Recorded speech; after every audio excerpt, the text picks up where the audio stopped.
An brutal outbreak of violence in Israel by Hamas terrorists has lawmakers now leaning into Senator Tommy Tuberville in hopes of getting him to release his longstanding blockade on military promotions at a time when our closest ally is at war. Since March, that blockade, that holdup, has stopped the Senate from passing military promotions to the tune of more than 300.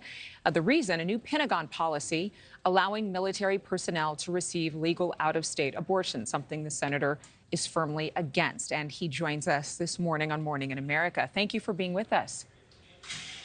Good morning. Senator, let's get to something that I know all sides are for. You say priority number one should be getting American hostages out of Gaza. Do you believe that this administration and our country is in a position militarily to help bring those 13 or more missing Americans back home? Well, I would think our military would be able to do that. Of course, right now we're counting on Israel and Mossad, their intelligence group, to help us out as much as possible. We need to get our hostages out. We need to take care of business. I'm 120% behind Israel. We need to eradicate Hamas. This is awful what has happened over there, and hopefully our military is ready. We've got 2 battleship groups over as we speak, and it looks like that we're ready to help if needed.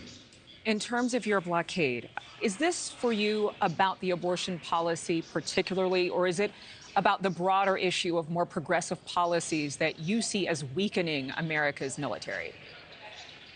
Well, a little bit of both. Our military has been weakened by this administration, no doubt, but it's about the abortion. I represent Alabama that believes in the pro-life, and they, on any vote, on anything that has to do with the abortion in this country, the people need an opportunity to vote and vote through their representatives. And that's the reason I'm holding up these promotions. All this administration would have to do to get their promotions done is just move the policy back. But they're more interested in abortion than they are our military. It goes to show you, for 9 months, we've been going through this, but they consider abortion a bigger threat, obviously, than anything that's going on with our military. So we'll see what happens this week. They need to take and move the policy back, and then I'll drop the hold on the nominations. So what you would like to have happen is just a simple dropping of the policy. Why is it so important to you? Well, because we didn't vote on it. I mean, I ran and worked very hard for 2 years to be elected to represent the people of Alabama.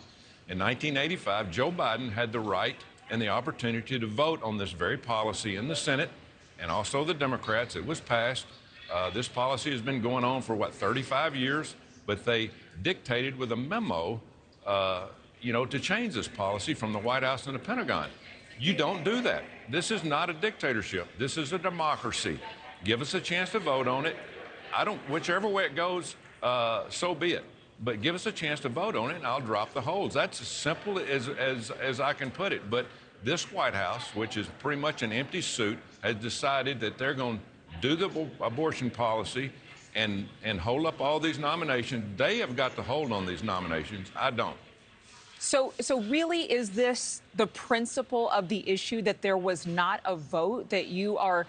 Is it a moral issue for you? Is it about the sin of abortion, or is it about this administration not conducting business as you believe it should? Well, it's about conducting business, but it's also a moral issue. In my state, as I said, we're pro-life. The people in our state want to vote through their representative. And so the White House has no business dictating this policy with a memo. They have no business doing that. I mean, we do that over here. This is the legislative branch. The executive branch does not do that. So just send the policy over and let's vote on it, and I'll drop the hold on the nominations. It's that simple. But they want to dictate to this country what they want in this administration. I'm not going to allow that to happen. I'm not dropping these holds. I keep telling them that.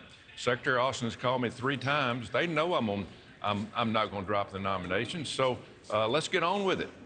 What do you say to military families? We've heard reports of families speaking out saying that their lives are on hold because of your blockade on promotions. What would you say to them watching right now from bases around the country and potentially around the world?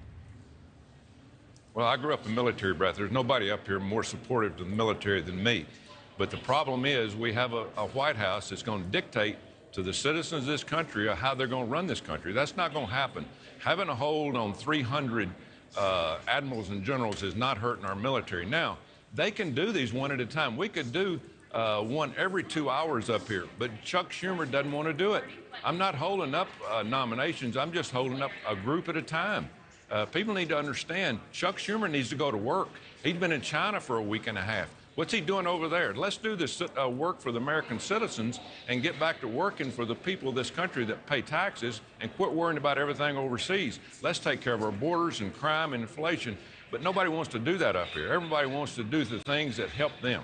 Thank you for watching. Go to newsnationnow.com to find NewsNation on your television provider. And don't forget to click the red subscribe button below to get more of NewsNation's fact-driven, unbiased coverage.